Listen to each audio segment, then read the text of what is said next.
Boston College has one of the deepest quarterback rooms I've seen in recent Boston College history.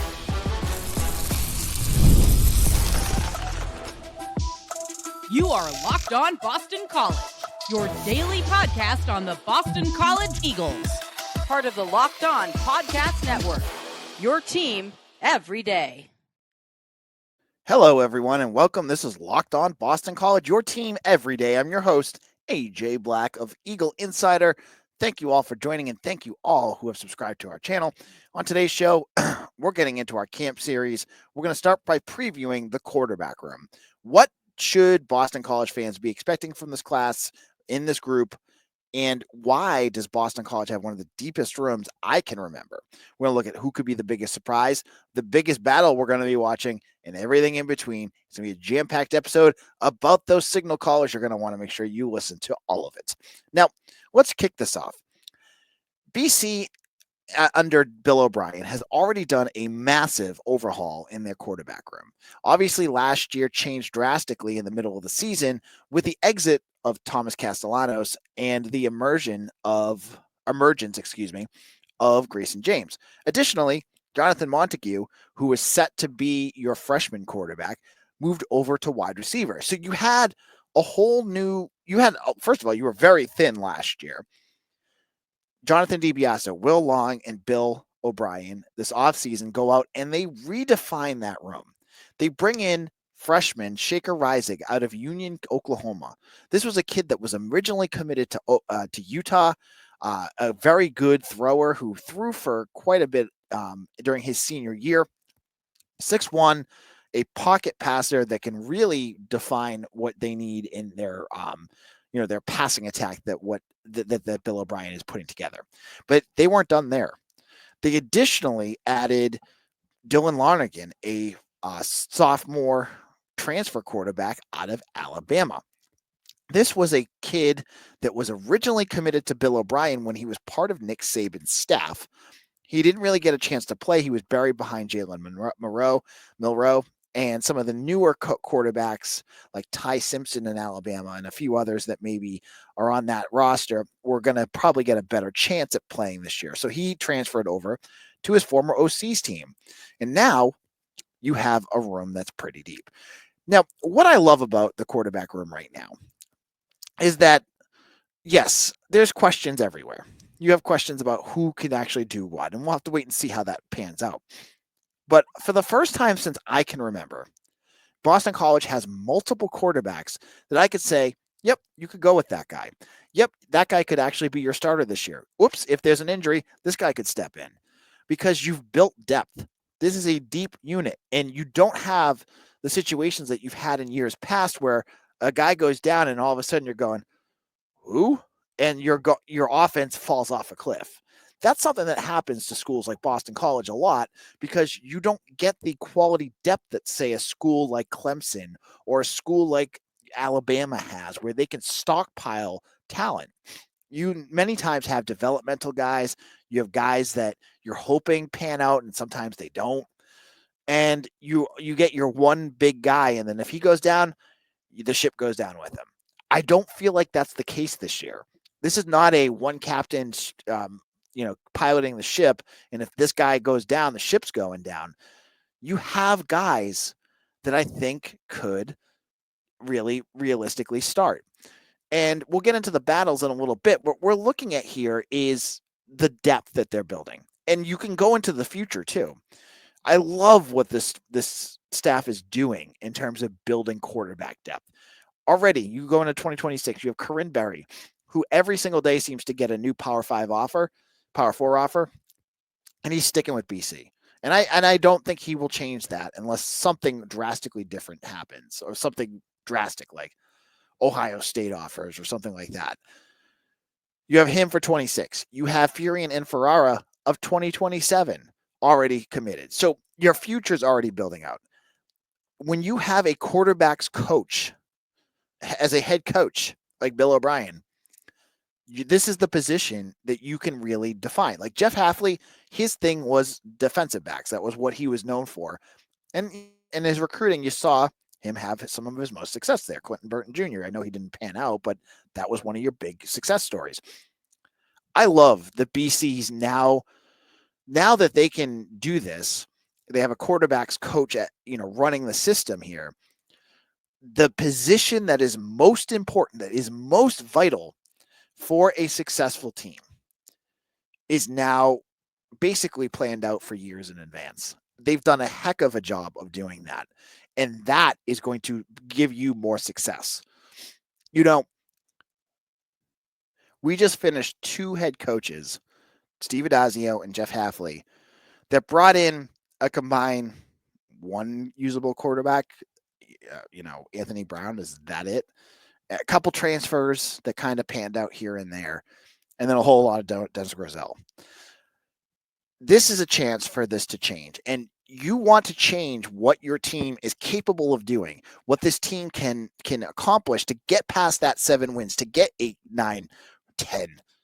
It's the quarterback positions that start. We've been listening all over the place about how much the offensive and defensive lines win championships.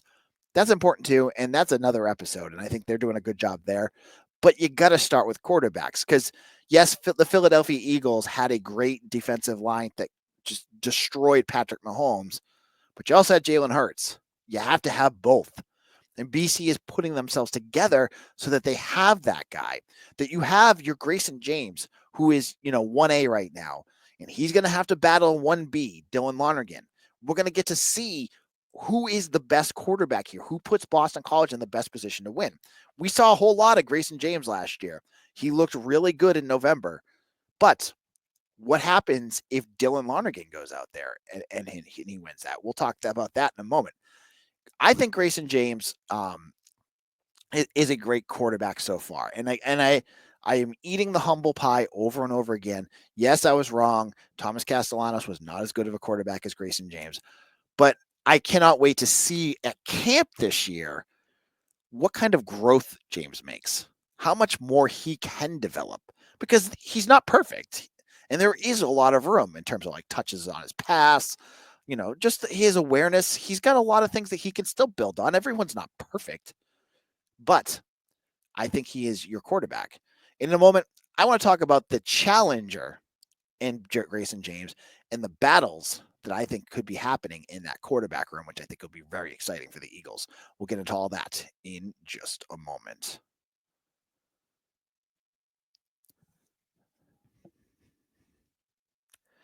After the holiday hustle, there's nothing like giving your home a little TLC. I always find that decluttering and refreshing my space helps me get into a routine. Whether you're tidying up, clearing out, or just want to give your space a new look to start the year, Wayfair has everything you need, all within your budget. I'm currently looking to work on my patio. My furniture is getting old. It's a little saggy. I don't take the greatest care of it. I need to go to Wayfair and get myself some new ones. And I know that they're going to have exactly what I need. And with hassle-free delivery that's free, even for larger items, Wayfair is the easiest place to go. They are easy to navigate, and I found everything I need in no time at all. So give your home the refresh it needs with Wayfair. Head to wayfair.com right now. That's WAYFAIR.com. Wayfair, every style, every home.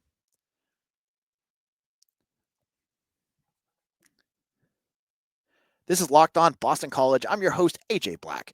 Thank you all who have made us your first listen every day. And for all of you that are hitting us up with comments on YouTube or giving us 5-star reviews, you guys are great too. It does help the algorithm. So, if you disagree with me, that's fine too. Just head on over to, the comment section on YouTube and tell me about it. I do read it.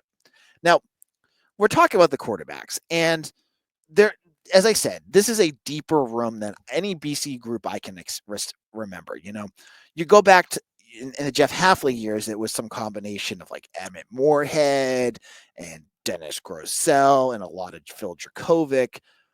Never really there wasn't guys that were really challenging. Like Dennis Grosel was nice, but was he really ever challenging Phil Dracovic until Phil Dracovic fell apart? No.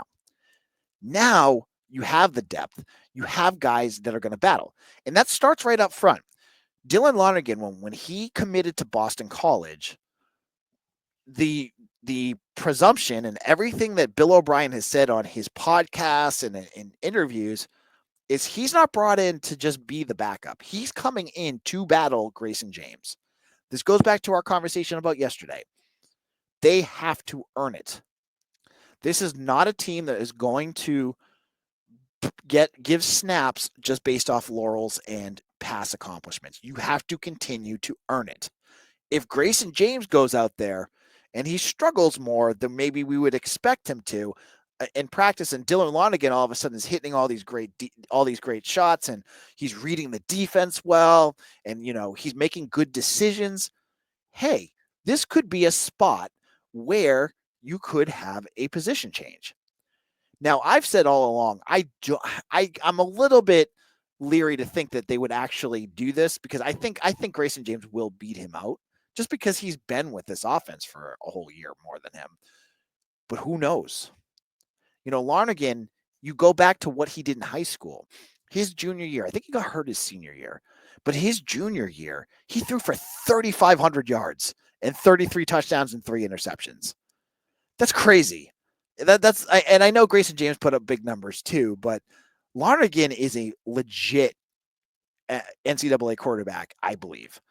And I'm very interested to see what his ceiling could look like, because anyone who's saying that they know what he could become has either been at Alabama for practice or they're talking out their butts, because we haven't seen him yet. We have not seen him practice at BC. We have not seen him, scrimmage for the Eagles. We just see numbers, and you've seen a little snippet of spring practice. But again, spring practice is vanilla. They're not going to show you playbooks, and they're not going to actually do a whole lot there. It's not really like a realistic representation of what you can and can't do. I honestly think watching, and I'm sorry you guys can't go to it, but some of the practices, and when they're doing 1v1s and 7-on-7s, you get a much better clue of where these guys are at. So I think that is something I'm going to be watching. I mean, everyone's going to want to know that. Like, if you're going to want to, if you can't make it to practice, you're going to be asking me, AJ, how is Dylan Lonergan looking? Because he's going to be the challenger for Grayson James. For James, again, he just needs to continue his development. If he continues to do what he did last year, barring some massive rocket coming out of Dylan Lonergan, he probably will be the starter. He's got good rapport with guys like Reed Harris. We know he can get the ball to Lewis Bond. He runs the offense. He's he's tough as nails. He's tough to take down. He's mobile enough. I look at what Grayson James can do, and I think that's what's going to happen. That being said, this will be it. You're going to see probably both of these guys get first team snaps at different points. You saw it last summer with Castellanos and James. They both kind of went between the two of them, and we'll get a better sense of how it goes. So I think that is a big question mark, like a big battle that we're going to watch for. Additionally, one other thing I'm going to be watching for is Shaker Reisig. When you're at practice, a lot of times how they set the practice up is you've got 1s and 1s, 2s and 2s, and then everybody else on another field. So I'm guessing, and I would bet my life savings that they will be the group that's on the other field, because Shaker's going to probably be coming in at probably 4. But you want to see, he's been with the team since middle of December. He came to the Eagles around the time of the Pinstripe Bowl. I'm not expecting him to be perfect. He's, obviously a true freshman. He's picking up the speed. But will he be good enough to open some eyes? What does his arm look like? How is his decision making? Again, is he starting to pick up what defenses are showing for you? Because one thing that I loved, if you didn't get a chance to listen to Bill O'Brien's latest podcast, it's really good with Meter. Do what I usually do, which is he talks a lot about other stuff, but when he talks about the BC stuff, usually on Spotify, I can fast forward to find the BC stuff. I'm sure it's great to hear about his thoughts on the Bruins and the Celtics. I want to hear what he has to say about BC. When he talked about BC and how Bill O'Brien is setting up his quarterback room, one thing that he mentioned was that when he was in the NFL, one glaring issue that he saw with a ton of quarterbacks was that some of them had no clue how to read a defense. And I think he mentioned Jimmy Garoppolo. He was with Brian Hoyer in this episode. and they were talking about quarterbacks a lot. He talked about how some of these guys just don't know how, like they're just a lot of times they know how to do a quick read and do what the best that they can, but they don't have the skills to understand what coverages are going to come at you, how to get a good read on it so that you know what's coming, what blitzes are coming, like all of this stuff. Good quarterbacks. Tom Brady was the one he kept mentioning because obviously Brady's the GOAT, but they're teaching these kids this, and this is such a valuable skill, and which is what another reason why you should be really excited about this, how they're building this quarterback room. So you have these quarterbacks, and now you're teaching them. You're teaching them how to read defenses. You're establishing them into much more field generals than many other quarterbacks. Because when you get quarterbacks out there, I'll just throw Gus Malzahn out there, for instance. A lot of these college-y quarterbacks, coaches that just teach college systems, these quarterbacks get to the NFL and do nothing because they don't know what they're doing. BC is creating guys like Grayson James and Dylan Lonergan and some of these other guys that are going to learn this and are going to make them much more valuable moving forward and going to make them much more talented moving forward. So that's one thing I really liked about that was that holistic system Boston College is teaching their quarterbacks is something that is going to, translate to the higher levels. And will Grayson James make it to the NFL? Probably not. I mean, I don't know, but they're doing their best to make these guys well-rounded, ready for NFL. They're producing NFL caliber quarterbacks as best they can. Now, in our final segment, I'm going to talk about who could be the biggest surprise at quarterback this camp. I'm going to explain who it is, and you might be surprised at who I pick. I'll give you all that in just a moment.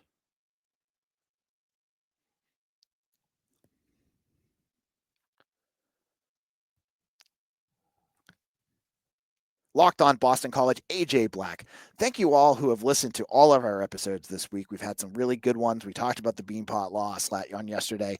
But if you're looking for a second listen, that's not a Locked on BC show. And if you missed a few episodes, I'm telling you, go back and listen to them. Watch them on YouTube if you want to.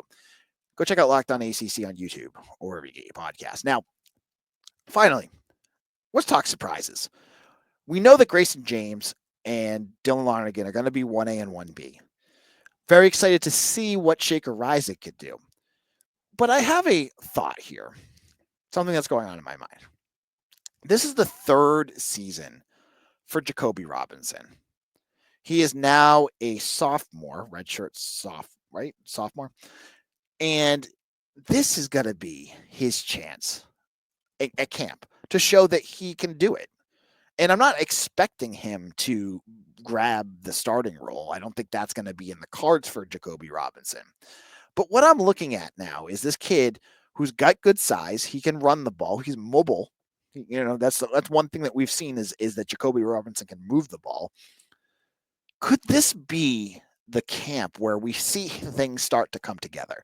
Because, and I'm not bashing him. He's only been on campus for 2 years. He's really young, if I remember correctly. So he's probably like 19 at this point. Robinson now has a chance to like show that he should be part of an ACC level school. I would love to see, and I know Bill O'Brien has talked about him, that development to continue for him. Is this the year where where I'm watching at camp and I'm watching the threes go at it, and I see Jacobe Robinson do it? And you know what? I shouldn't even say the threes. He gets thrown with the two sometimes too. And I actually saw him with the ones when Grayson James got hurt in camp at one point. It was very clear that there was a stratification, like it was Castellanos and James and then kind of Robinson below him. But I'm wondering if this could be the surprise. Jacobe Robinson starts to put things together, that we start to see him using the arm that he has, because he came to Boston College from Texas as a quarterback that was known for having a big arm. We haven't really seen that. When you watch the Duquesne film, Robinson threw a few passes here and there, but for the most part, he just ran. At that point, I don't think they wanted him passing much. But you watch him at practice too, it wasn't a ton of like awe-inspiring passes either. So given some of the things that we heard, And yes, coach speak is coach speak, and Bill O'Brien's going to tell you every guy on the roster is the next John Elway. But could this be the time where Jacobe Robinson really does start to show out? This is the time that we see him, become something and, figure out where he's going to be next. I look at his future on this roster, and it's interesting because this year you have Grayson James. He's going to graduate after this year. You have Dylan Lonergan after this year. Will it be a three-way race next year in 2026? Could it potentially be Dylan Lonergan, Shaker Reisig, and Jacobe Robinson? Or will it just be a two-horse race? Because I honestly think, and this is just me spitballing here, for Robinson, if things aren't coming together the way that they should, this could be his last year here. Because if he doesn't really progress the way that they need him to, he might look at the next year and go, I don't have a chance. I'm going to go transfer. It happens all the time. I don't know what his thoughts are. I'm not getting in his head. I know I have lots of parents and coaches and people listening to this. I'm just projecting what I would think of if I was in his shoes. Okay. So he could be my biggest surprise. Maybe Shaker Reisig is a surprise too. Maybe as a true freshman, we see true freshman blue chip recruit come out of him, because that could be the potential too. Like maybe if Robinson is not that guy, you see Reisig jump up and you see some things out of a freshman that you're not supposed to see out of a freshman, which is, good decision making, good arm, good throws, all that kind of good stuff. So that could be something that could be a surprise as well. So I'm going to go with one of those as my surprise. Either that we see Jacobe Robinson finally get his chance and take the bull by the horns, or we see Shaker Reisig actually as a freshman become the first Bill O'Brien quarterback recruit that comes in and actually does a whole lot. I think those are going to be two things I'm watching for. So this was our little preview of the quarterbacks room. There wasn't a ton of BC news going on today.